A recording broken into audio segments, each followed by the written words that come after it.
Hi friends, நான் உங்கள் தோழி ஜெயஸ்ரீ. இன்றைய காணொளியில் கற்பனை கதைகள் என்ற புத்தகத்திலிருந்து சிகப்பி என்ற தலைப்பில் ஒரு கதையை பார்ப்போமா?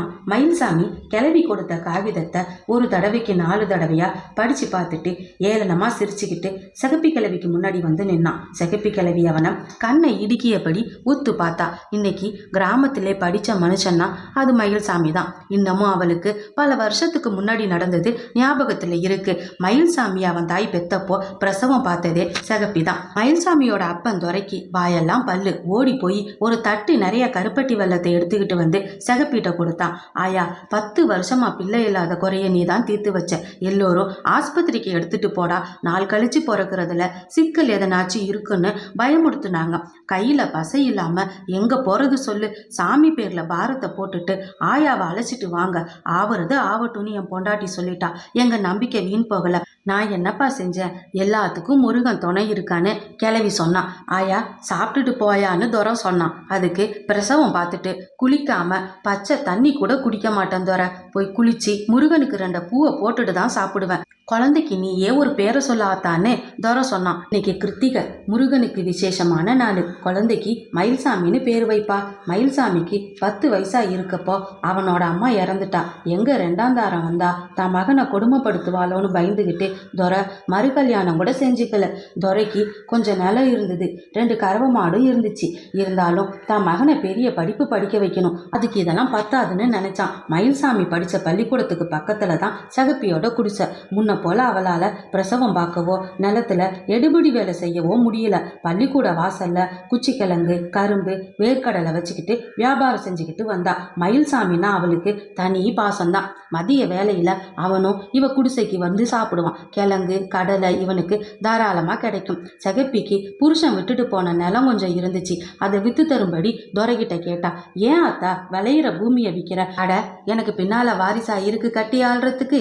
ஏதோ வித்து வந்த பணத்தை வட்டிக்கு விட்டா உடம்பு செலவுக்கு ஆகும்ல. இப்ப எல்லாம் ஆஸ்பத்திரியில இலவசங்கிறாங்க.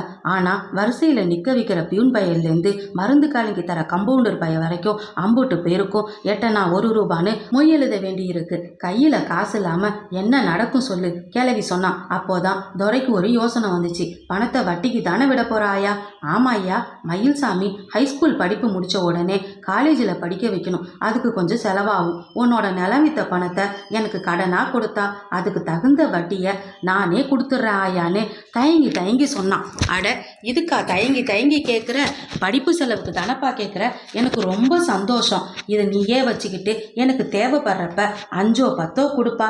துரை மறுத்தான். அது நியாயம் இல்லை ஆத்தா.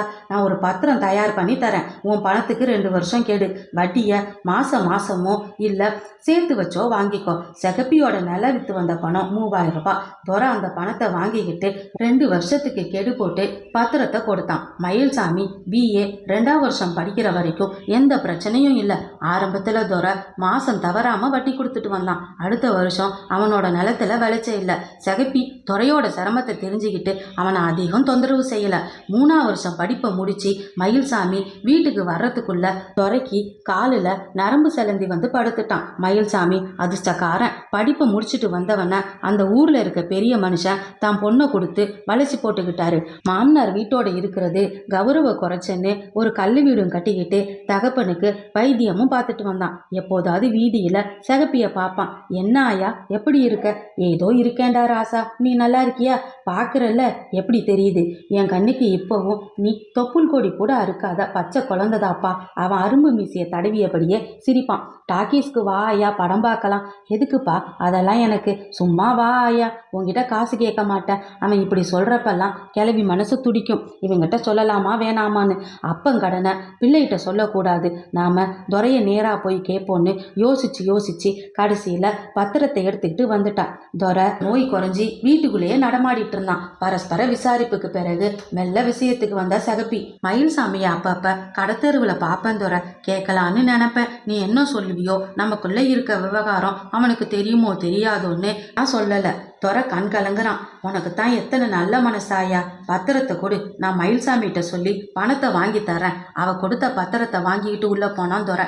மயில்சாமி டவுனுக்கு கிளம்பிட்டு இருந்தான். அவனோட மாமனாரு மருந்து கடை ஒன்று விலைக்கு வருது, அதை வாங்கி போட்டா நல்ல லாபம் பார்க்கலான்னு சொல்லிக்கிட்டு இருந்தாரு. பத்திரத்தை காட்டி துரை விஷயத்த சொன்னதும் நேரா சகப்பி கிழவிக்கு முன்னாடி வந்து நின்று ஒரு தடவைக்கு 4 தடவையா பத்திரத்தை படிச்சு பார்த்துட்டு ரொம்ப சிரிச்சுக்கிட்டே, ஆயா, பத்திரம் காலாவதியாகி 2 வருஷத்துக்கு மேல ஆகுது, இனிமே இது செல்லாது. அவன் பத்திரத்தை அவள்கிட்டே கொடுக்குறான். கிழவி மலைச்சி போய் நிற்கிறான். நீ என்னடா சொல்றன்னு துரை கேட்குறான். ஆமாப்பா, இந்த பத்திரம் இனிமே செல்லாது, காலாவதி ஆயிடுச்சு. பத்திரம் காலாவதி ஆளாண்டா, ஆனா நான் உயிரோட தானடா இருக்கேன். மயில்சாமி துறைய முறைச்சி பார்க்குறான். நீ உள்ள பொண்ணு கத்துறான். சகப்பி தன்னை சுதாரிச்சுக்கிட்டு தடுக்க பார்க்குறா. ஆயா, 5ஓ 10ஓ வேணும்னா கேட்டு வாங்கிட்டு போ. அதை விட்டுட்டு இப்படி கண்ட காகிதத்தை கொண்டு வந்து வச்சுக்கிட்டு தகராறு பண்ணாத.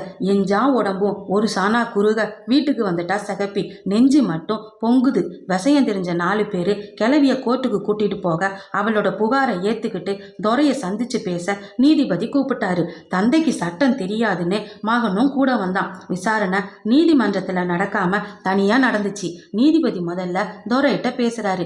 என்ன துரை, இந்த அம்மா காலாவதியான பத்திரத்தை வச்சுக்கிட்டு நீ பணம் தரணுங்குது. ஆமாங்க, பணம் தரணும், அது நிஜந்தாங்க. சட்டம் உனக்கு சாதகமா இருக்குப்பா. அதை சொன்னா எங்க அப்பா ஒத்துக்க மாட்டேங்கிறாருன்னு மயில்சாமி சொன்னான். நீதிபதி அவனை பார்த்து சிரிச்சுக்கிட்டே, என்ன இருந்தாலும் நீ படிச்சவன், துரைக்கு படிப்பு வாசனை இல்லை பத்தியா, அதான் ஒத்துக்க மாட்டேங்கிறான். ஐயா, இவன் படிப்புக்காக தான் நான் ஆயா கிட்ட பணம் வாங்கினேன். அந்த படிப்பு இவனை இந்த அளவுக்கு மனுஷங்களோட அருமை தெரியாம பேச வைக்கணும் தெரிஞ்சிருந்தா கையில ஒரு குச்சியை கொடுத்து ஆடு மேய்டான்னு விட்டுருப்பேன். நீதிபதி குறுக்கிட்டு சொல்றார். அவன் படிச்சதுனால தானே நீ இன்னைக்கு பெரிய மனுஷனா இருக்க. பெரிய மனுஷனோட அப்பாவா இருக்கிறதால மட்டும் பெரிய மனுஷத்தனை வந்துடாதுங்க. நாம நடந்துக்கிற முறையில பேசுற பேச்சுல தான் நிஜமான பெரிய மனுஷத்தனம் இருக்கு. நான் கிராமத்தை தாண்டி அறியாதவன், சொன்ன சொல்லுக்கு கட்டுப்பட்டவன். பத்திரம் செல்லாம போகலாம், ஆனா என் வாக்கு செல்லும். ஆயாவுக்கு நான் பணம் கொடுக்க கடமைப்பட்டிருக்கேன். சிகப்பி இந்த வார்த்தையை கேட்டு மாலை மாலையா அழுகுறா. என்ன ஆயா, துரை உங்களுக்கு எவ்வளவு பணம் தரணும்? நீதிபதி கிளவிய கேட்க அவ, நானே நடுவுல 50 100ன்னு 5-6 தடவை வாங்கி இருக்கேங்க.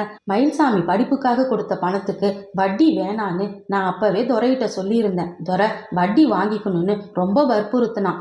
ஏதோ பணம் கிளவிக்கிட்ட இருந்தா கரைஞ்சி போயிடுன்னு தான் துரையிட்ட கொடுத்து வச்சேன். இது வரைக்கும் 50 100ன்னு எவ்வளவு பணம் வாங்கியிருக்கீங்க ஆயா? யாருக்குங்க தெரியும்? நீதிபதி துரைய பார்க்குறாரு. துரை, ஆயா சொல்ற மாதிரி 50 100மா ஒரு 500 ரூபாய் கொடுத்துருப்பியா? அவ்வளவு தாங்க இருக்கும், அதுக்கு மேல கொடுக்கல. அப்ப அந்த 500 வட்டி பணமா நினைச்சு கழிச்சிடு. அசலை என்ன செய்ய போற? என்னால ஒரேடியா தர முடியாதுங்க. பிள்ளைகிட்ட வாங்கி தரலாம், ஆனா என் வயசுக்கு மதிப்பு கொடுக்காம பேசிட்டானோ அவன் பணம் அவனோட. நான் மாசம் 100 ரூபாயாவது ஆயாவுக்காக கோர்ட்ல வந்து கட்டிடுறேங்க. மகன் இன்னைக்கு லட்சாதிபதியா இருந்தாலும் நான் எப்பவும் அதே துரைதாங்க.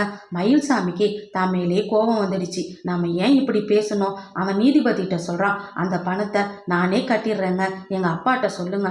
துரை இறுகின முகத்தோட, என் கடமை என் மகனை கடன்பட்டாவது படிக்க வைக்கணும். அவன் கடமை எனக்கு சோறு போடுறான். நான் பட்ட கடனை தீர்க்க எனக்கு கை இருக்கு.